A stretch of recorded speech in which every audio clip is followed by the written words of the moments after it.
In order to be accountable, we have to accept the fact that if our team's not necessarily performing the way that we want them to, it might be because of a failure on my part. Welcome to a very special episode of the Game Changing Attorney podcast. As we count down the days to the 2025 Game Changer Summit, we're looking back to the 2021 Evolve Summit, featuring our conversation with renowned trucking attorney David Craig, high-profile criminal defense and family law attorney Mark O'Mara, acclaimed plaintiff's attorney Reza Torkzadeh, and esteemed trial attorney John Martin. And I guess that would be the non-negotiable, is that as a team, we're going to find a way to make this work. Stay in happiness or go in peace.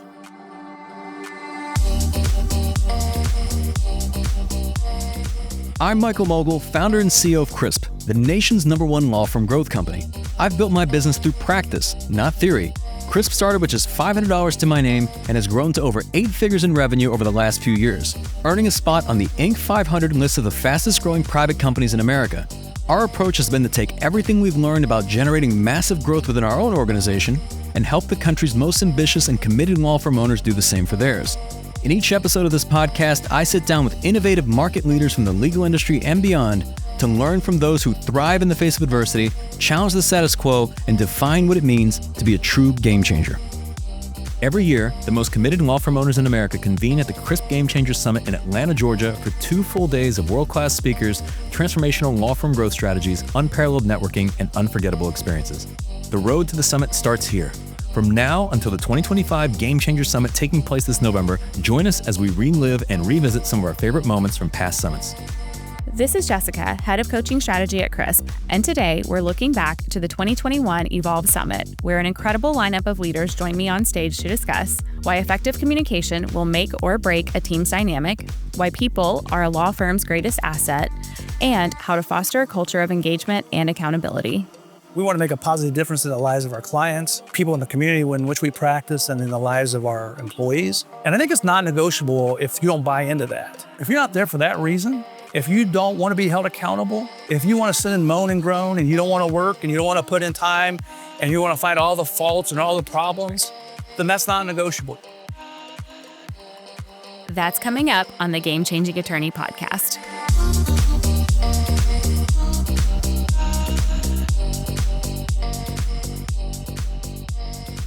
Before we begin today's episode, I want to remind you that we aren't beholden to any sponsors or run any ads on this podcast. This allows us to present all of our episodes raw and unfiltered. I'm not going to push any made-to-order meal services on you or try to save you any money on your car insurance. That being said, I have one small request. If you receive any value from this podcast, please give it a 5-star review. Pay the fee so we can keep this podcast free. I kicked off the conversation by asking each of our guests what culture means to them. So if you like cooking, whatever, you have to have that sauce, right? You can always add to it and all different ingredients or whatever. We make a roux if you're down in the South. But so culture is sort of the way you start your firm in a way that you want it to be when you're done, right? So if you don't have those ingredients, if you don't have that foundation or that baseline, you can throw in whatever you want, but it's not going to be right.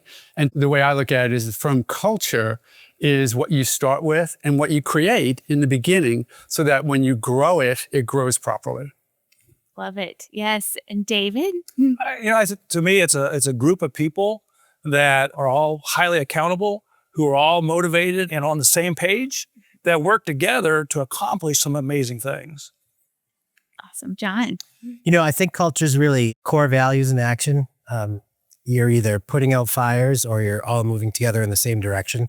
And one way or the other, you're going to have culture. It's just, as a leader, how do you influence it and how do you manage it? Absolutely. And Reza? Yeah, and I agree. I mean, I think culture is really everything. And every organization and every company has culture. It just depends on what type of culture you want to have. It starts at the top. And really, you get to decide what your core values are and who you are as an organization and how you make those decisions.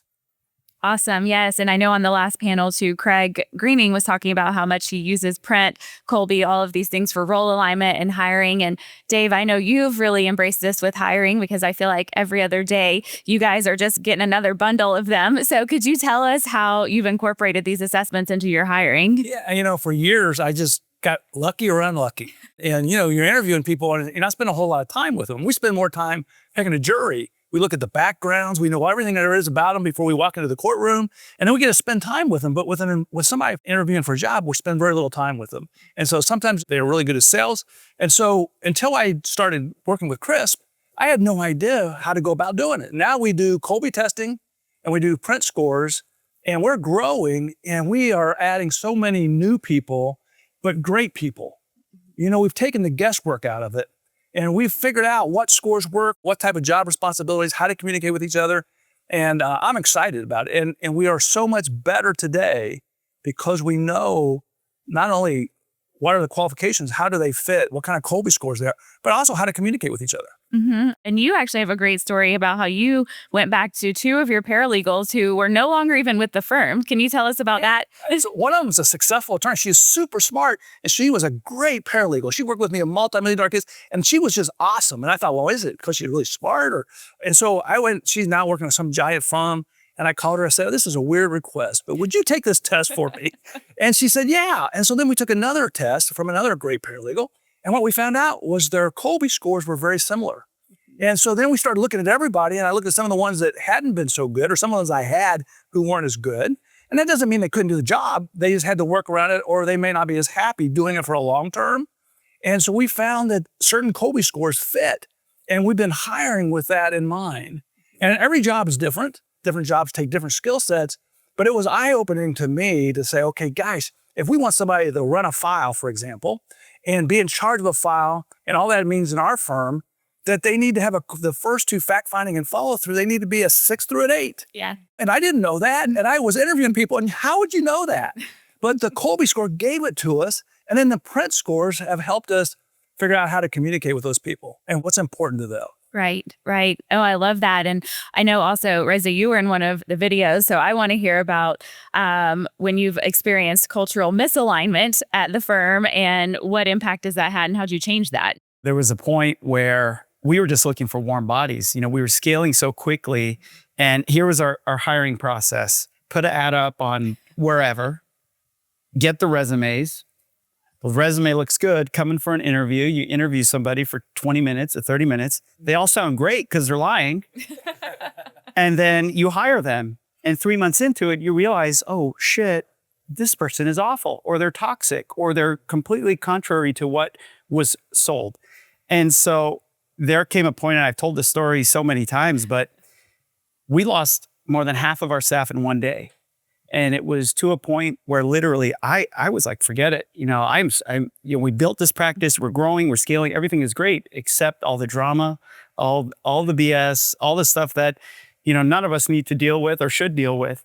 And so we lost more than half our staff. And so now we really got intentional about culture and what it means and hiring. Mm-hmm. So it's very difficult now to get through the process, but by the time a candidate gets through the process, we know all about them. It's not 100% guaranteed that it's going to work out, but it is so much better than what we had before. And now we're attracting better talent. We're attracting top talent, people who are motivated, encouraged, and who want to be part of something great that we're building. And that has made all the difference in the world. Absolutely. Yes, I know it's not easy to get a job when you go through this hiring process. And then I know, Mark, you have a binder. So I would love you to tell everyone about this binder and how it has changed your firm. So yeah, a couple of things. First of all, what Crisp sort of showed us was that Kolbe and PRINT was what I didn't know, right? I mean, literally the way that I look at it is I do the CLE where I teach lawyers how to pick a jury, right? And I say to lawyers, you know, if you're not picking a jury using social media, then you're committing malpractice. Well, to me, PRINT and Kolbe is now the social media for me picking an employee, right? Because either has to follow my gut or conflict with my gut. So what you were talking about, though, I have sort of weaponized Kolbe and PRINT because I have everybody's Kolbe and PRINT in a book next to me on my desk. And if I see concerns that I'm having with, you know, because I'm a 5294, which means no, get it done. But when I have that, either I can use it to help myself with the staff, knowing that they're all not me, which is frustrating, but the reality. And but also to make sure that the other people know who they're dealing with. And to me, it's sort of like having the legend on a map. You don't know where you're going without the legend, like is an inch a mile or 100 miles or whatever it is. And that's what those two metrics are, is they give us the insight as to how to get where we're going in a way that makes sense. And more than anything else, does away with the unnecessary conflict, because that conflict that comes from just not knowing to use other people's strengths. Yeah. And I know it was half joking when it's like, oh, I'm frustrated, everyone's not like me. But how has it helped you with more like patience and communication? Well, a great deal, because I was only half joking when I said they're all not me. You get used to seeing the universe through your own eyes, right? And I am a major quick start, which means I don't need a lot of patting on the back, but let's get it done, let's move forward. But what I realized is that all that means is that through that prism, which is not always accurate, I'm not allowing the other people to shine as well as they can, and also not allowing their energy to be as well used. So that somebody who is more of a fact finder, who I absolutely need in my life, I'm not using those talents. So basically what it allows me to do is to more holistically use the firm for all of its benefits. Because, and Michael said this, what you're doing then is you're taking everybody's quality. You're taking the best. I think Alex Shinara said it. You're taking the best of those people around you, in this case in the firm, and using all of those high points of their qualities, avoiding the negatives or dealing with those negatives, and doing it in a way that makes for a much better firm. And like you say, there's a much better culture, because you're going to have a culture no matter what, but it may be a bad culture if you're not the one creating it. Yeah. Yeah. And actually, John, you guys have had massive growth and a very, very crazy time, Pearly. But what have you done to preserve the culture as you guys have grown and scaled so quickly? A lot of these people I'd never met in person, and they'd worked for us for months as we were growing. So we started with 5 lawyers and now we're at 11. All of them were added through COVID. And one of the main things for culture has been print and been these alignment trainings with our coach, because even a lawyer that I've worked with for about 10 years, when I became a partner at our firm, I developed this KPI and incentive system with my partner that would have been like perfect for me. If that existed, I probably would have made another $1 million, right, maybe more. And so I brought this to him and I was like, so excited, this is going to be amazing. And nothing happened. And he wasn't excited. So when we went through the print training, he kind of made a biting joke towards me. And he's like, I'd love to get some clear direction from John every now and then. And I looked at his print and I realized that the type of autonomy that I want is frustrating to him. He wanted to have systems in place. He wanted to be what I would consider micromanaged. So basically I just said to him, I screwed this up. I've never been a manager before. It looks like you need something different. Do you want to develop that? So now this guy is doing the Crisp experience. He's developing all of our systems. He's one of our top producers this year. So it's great for hiring, but it's also good for maintaining culture and getting the best performance out of people who've been around for a long time. Absolutely. Yeah, because you don't know, and everyone's motivated by different things. So, I mean, Dave, have you used print in ways of making sure that people are being motivated in the right ways? I never thought, people were so different. And I always kind of looked at things from my perspective. It's like, okay. And I had an attorney once tell me, he's like, not everybody wants to be like you. Not all of us want to work all the time. Like, why? Why wouldn't you want to do that? Yeah, why is it? And so one of my attorneys, her and I were talking, and she is one of my best. I mean, she is instrumental and key to our firm. And her and I were talking, and we were getting kind of heated. And it was kind of funny. We both said, well, let's go back and look at each other's print scores. And we actually, honest to God, we went back and looked at it. And the next day we're like, oh, I'm sorry. I really do appreciate you. And so it is true that all of us need to communicate with each other in an effective manner. And if we're not, we're wasting our breath and our time. I like things a certain way. I'm a quick start. I don't really want to spend a lot of time. I don't need pat on the back. I just want to go, go, go. But you need people around you who compliment you. And just like you and Michael, you guys compliment each other. And my wife and I do. And I have Suzanne. I have a great team of people who compliment me, but we have to learn to talk to each other. And sometimes, even with the print scores, we forget. Of course. Yes. You go back and you look and say, oh yeah, this is how I should be talking to this person. Always go back to the print. I always go back to the trigger page. And I'm like, has this person been triggered? Why have they been triggered? Let's undo this. But it's true, even on our calls, when I get on the phone with Dave, because I'm like, he's a 3-8. I'm like, he just wants to get to the point and get this over with. It's not that he doesn't want to, there's no small talk. We're just going to get it over with. So what are some initiatives, Reza, too, as you guys have a big focus on culture, but anything that you've done to kind of maintain that culture? I know you guys have a big social media presence, things like that. We do. I mean, the one thing that I think all of us can agree on is our greatest asset are our people. right? Our firm wouldn't be where we are today if it wasn't for the incredible people that we have who are really dedicated and committed to this vision and our why. Our why is we get to change people's lives every day. And our team and the folks that are on our team right now truly believe that. They buy into that. So whether it's our receptionist or whether it's our senior managing attorney, they know that their work every single day changes lives. And that keeps everybody engaged. And when we're out in the community, we have a lot of community outreach initiatives. We're giving away masks. We're out in the community doing events and giving back. They want to be a part of that, and they're really proud to be a part of a team that it's not BS. When we say we care about people, it's true. It's genuine. It's authentic. Yes, absolutely. And I always present it to team members too, especially with the assessments, like we're making an investment in you. And I even tell candidates that even if we don't hire you, please use this for something better that's going to be better suited for you. But in terms of really the assessments, and I told everyone I'm a 5, so I am the most skeptical of skeptics. But Mark, we'll start with you. What was your first thought when you took these? You even told us you were skeptical at once. No, absolutely, because I thought I already knew it. You know, don't worry about it. I will just follow my gut. It's always worked for me in the past, and I know how to do it. But I will tell you, and again, what you don't know yet. What was amazing to me was the insight that using these metrics really gave me. Because here's the underbelly of it, not having those possibilities, not looking at it and realizing what's going on.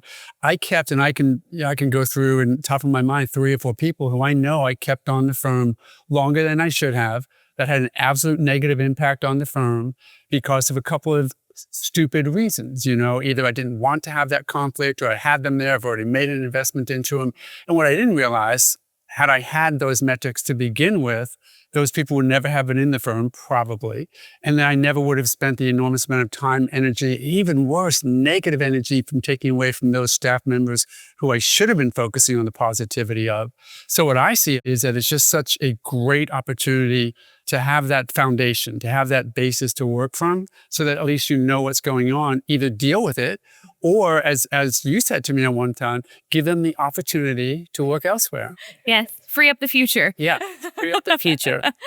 Dave, what were your first thoughts when you took these assessments? The funny thing is, when I first thought of CRISP, I thought, man, they do great videos, and that's why I want to be part of CRISP-X. And I was so wrong. I mean, they do great videos. But the part that has changed my firm the most has really been a lot of what you do. It really has been enlightening us on the print scores and the test scores, and hiring slower and firing quicker. I mean, because you're always going to have some people who cause a lot of drama who aren't that. You need to get rid of those folks. If they're not going to buy in, that's fine. They can go somewhere else. But hiring the right people and getting great assets and building that culture of everybody buying in and wanting to be accountable. And I, honest to God, just thought, I mean, I remember when Michael talking about something. I'm like, yeah, okay, so talk about the videos again. Yeah. and then now I see the changes, and I see the accountability. I see us hiring better. The KPIs, I see our firm has now, income used to go like this.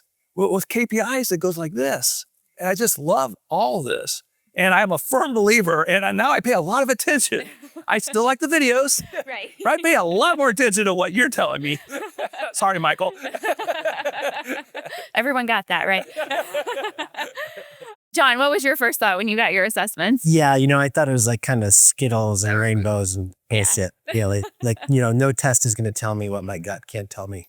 But what's really amazing though is that so you always want to avoid toxic people, of course, and every now and then you'll have a problem. But when you have real legal talent or administrative talent, what did Michael say? 1 lawyer for every 250 people, even more saturation for talent. So when these people choose us to work with us, to build their college funds, to build their lives, it's worth it to invest in them, to invest in making sure that they're in the right role, that they're coming to the right place for the right reasons, and then to set up systems around them that'll allow them to achieve. You can't have people out rainmaking and making raving clients if they're not raving about their work. If they don't love their work, their clients aren't going to love the service they provide. So it's become one of the most empowering things that we've done, for sure. I love it. Yes. And when you were talking about motivating people, the 3 of you actually have an 8 up here. So the strong and self-reliant, you probably go about motivating people in a way that might not always motivate them. Yeah. But it's good to know that though, because sometimes it's like, Michael, he leads with an 8 too, and he'll just be like, I didn't mean it any certain way, but people might take it a certain way. But yeah, Reza, what was your first thought when you took these? Well, I think I share all of their sentiments. The one thing that's really incredible is every time one of our team members takes the test, the first message I get is, holy shit, it's spot on. Mm-hmm. Then they want to see my score, right? How do I communicate? How do I talk to you? So I think, not to misrepresent anything, our firm is not perfect. Okay. I think we can do better. I think inch by inch, we get better, but it has really helped us improve on things that we didn't even know that we needed improving on. It's been an incredible transformation for sure. Yeah. And with like bringing on new hires or things like that, I know for us, if they're working closely with Michael or closely with me, we literally hand them like, here's the print and the Kolbe. This is what you need to know about these people. So, I mean, John, when you bring on someone, again, you guys have grown so quickly. How do you introduce this concept of print and Kolbe to them? So we actually do an initial round of interviews before the Kolbe and PRINT. Mm-hmm. And we particularly look for people who are going to like poo-poo it. We don't invest in those, even though I poo-pooed it, but whatever. But yeah, so we kind of go through it with them, tell them how important it is. And then we all sit around with the scores and we think about the role, kind of like you were saying, and figure out, all right, we really need somebody who's high on follow through here, because my follow through is incredibly low. And I'm never going to create a system. I'm going to adapt no matter what's going on. I'm the last person who should be creating systems. So we actually hired people to create systems for me. Right. I'm a part owner, but partners a little follow through too. So we introduce it to them right from the interview process and all the way through. And we've had the Kolbe training, I think 3 times now. Mm-hmm. So some people have been through it 3 times. The new people have been through it once, but everybody goes through it because it's just such a fun experience. Oh, yeah. And it's so important for the future meetings. Of course. And I think one thing too, when people hear about all these things, are like, gosh, this seems like so much work, or this seems like, I have to put someone through this hiring process. And so when you think about it on your end, one, how much work is it actually for you? And then also, how can you delegate some of these things? So Mark, like you said, you're all quick start. And your 7 print is also going to see a lot of positivity in a lot of things. Absolutely. Yeah. And I've got really good people on staff who are supposed to take care of the systems and all of that. And that is great. What I find it sort of does is a couple of things. One, it does away with some of the static, like, a radio station you're trying to listen to. It takes away some of that. But even more importantly, it gives all of the staff the opportunity to not blame the person or the personality, or it's your fault, or why didn't you do it this way? It really is, you get to look and say, okay, this is who you are, and now let's work with that. So if I'm sitting back saying, I need you to do it this way, and I can't say the same way to you, I know how to sort of customize it. And also there's a separation between it's your fault because you didn't do it the way I wanted you to, or I've got to present it to you more this way because this is more consistent with who you are. It makes so much more sense when you look at it that way. Absolutely. Yes. And leaning on the strengths of things. And so I know, Dave, you were talking about how you've got people around you who have the fact finder, the follow through and things. And so how have you delegated this or empowered them to use these assessments? Well, I've changed people's positions. I had people who were successful. Ashley, she's super smart. She could do any job and she could work around, but she wouldn't be happy long term. And so you look at those things and we talk to each other, and then we put her in a different position. And she loves what she's doing. And our firm is so much better because of that. Suzanne, she has scores that are great, that she shouldn't be a file manager, but she should be something else. And so she's stepping up and doing additional roles. And so it's helped us communicate with each other and say, hey, look, just because I hired you as this paralegal doesn't mean you have to stay there. Let's look at your scores and figure out what is in the best use of your talent so that you're going to be happy and you're going to stay with us for a long period of time. Now, sometimes it takes us a while to figure that out because I'm not that fast. I got other stuff going on. But for me, it's exciting because we have key players who are going to now play key roles because of who they are.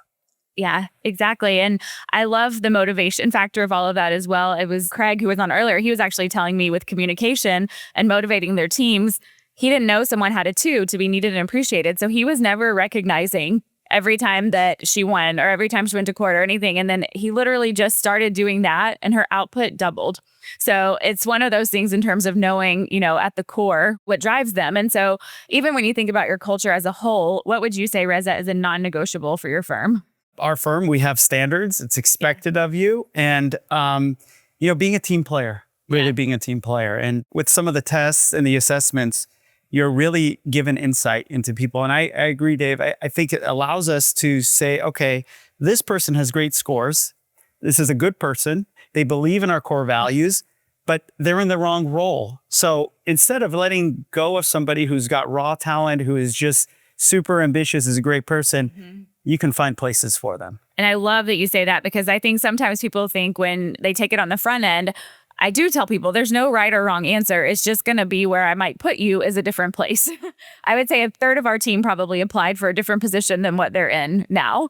So, John, what is a non-negotiable for you and your culture? I love what I'm hearing because we've done that too. We've transitioned people based on their scores and they're so much more successful. And I think that that's probably the non-negotiable, is that we're going to work in smaller teams and as a larger team. The non-negotiable about that is that we're always going to try to find a way with people. We're going to invest in them, accept that they're human. They may be going through life things, and put them in the right role.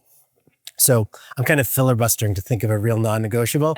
I guess it's that in order to be accountable, we have to accept the fact that if our team's not necessarily performing the way that we want them to, it might be because of a failure on my part or my partner's part. And I guess that would be the non-negotiable, is that as a team, we're going to find a way to make this work. Stay in happiness or go in peace. Our girl, Cy Wakeman. Yes. All right, Dave, what is a non-negotiable for your culture? Our firm, we want to make a positive difference in the lives of our clients, the people in the community in which we practice, and in the lives of our employees.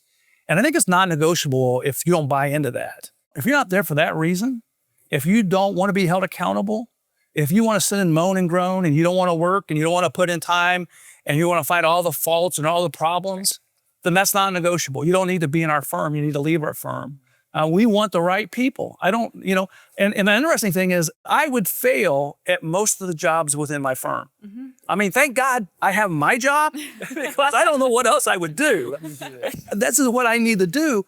And so I think an appreciation of all the different roles and the scores and knowing what people are good at and all of that. But if they don't have a positive attitude and they don't buy in and they're not there for that reason, they're just there for a paycheck, then they need to go somewhere else. And that's non-negotiable to me. And I'm not always the fastest to move on that, but I'm getting better because of CRISP. So all those people that I have let go in the past, Blame their fault. Sorry. And Mark, what is a non-negotiable for your firm? Personal integrity and then team integrity. And personal integrity means, we really do take on people's lives, whether it's a PI case or a civil rights case or criminal work I do. If we don't take it on well and take it on right, people can go to jail when maybe they shouldn't. So you have to have that personal integrity that you come to, that you're really going to try your best, or like you say, free up your future. And the team integrity is, we have a very stressful practice. It's a heavy-end litigation practice, which means you have to come with your A game. And nobody comes with their A game every day. That's where you have the team. And if there's conflict or friction between the team, what I consider a lack of team integrity, and that's the friction that'll wear you down. That's the stuff that will hurt the firm and the clientele, and we don't have a luxury of not doing our best. Like a surgeon can't walk in there with a rusty scalpel. We have to be our A game when we're taking people's lives in our hands. Absolutely, yes. And as we come to a close on this, I would love to hear, if you put yourselves in someone's shoes who this is their first time hearing about print, this is their first time hearing about these assessments, they are skeptical. Reza, what do you tell these people? Well, if you've ever hired people, if you've ever fired people, do yourself a favor if you're a firm owner or leading a firm, and take the test yourself. Yeah. And I think, again, it's transformed our practice. It's transformed the way we do things, and give it a shot. I mean, you've got really nothing to lose. Yeah, that's great. Awesome, John. Yeah, so I'll just share a quick story. I went to my first CRISP Summit in 2019 and TED talked about the tax strategies. And I went out to get a coffee because I didn't have an income that required tax strategies. Now, after 2 years with CRISP, I was writing notes like crazy. Right. Our firm has exploded. So if you want to care about the tax strategy guy, take a risk, be willing to try something. I love that. Awesome. Dave. What's the harm in trying? Yeah. It's not like somebody's hurting you. You may just be wrong. And sometimes, like my friend Harlan says, you don't know what you don't know. And the reality is that we all were successful trial lawyers. We were good business people. We had decent businesses going, but all of our businesses got better when we listened to other people who you knew more than I knew about this process. Mm-hmm. And my God, why not listen to somebody who's done it? And all you have to do is look around and you can tell how successful you are and your company is. And so you say, hey, look, let's listen to those people. Let's try it. Right. And what do you have to lose? Yeah, I love it. And Mark? Since we're lawyers, it's like not keeping up with the case law, right? We didn't know, they used to be the books, then there were the discs, now they're on their iPhone. It's keeping up with the technology that exists today to be the best person you can be. Print and Kolbe didn't exist in my world 2 or 3 years ago, and I suffered because of it. I didn't know I was suffering, but I did, right? The firm did, because I had things happening that I didn't even know why. Now you have these opportunities, these tools. To not use them would be like to not use the most recent case law when you're arguing a point. You're going to screw it up because somebody else is going to have the better case law or whatever, and you're not using the best ability that you can to make the best firm. I work weekends till I work on the nighttime, right, to make the best firm. This is just one of those tools or a couple of them, that allow you to have a much better firm, much better staff, much less friction, and therefore you can be better quality. I want to give a huge thank you to our Game Changing Culture panel for sharing their valuable insights with us at the 2021 Evolve Summit. You've been listening to the Game Changing Attorney podcast with Michael Mogill. If you found this episode valuable, here are 3 free ways that we can help you grow your law firm. Number 1, download the first chapter of Michael's book absolutely free at gamechangingattorney.com. Number 2, you can shoot Michael a text at 404-531-7691 and ask him any question you'd like. You might just hear the answer on the next episode. And finally, number 3, if you can leave this podcast a 5-star review, it will help us gain access to more influential thought leaders and bring their lessons learned here to you. For more information on this episode, see the show notes in your podcast app or visit legalpodcast.com.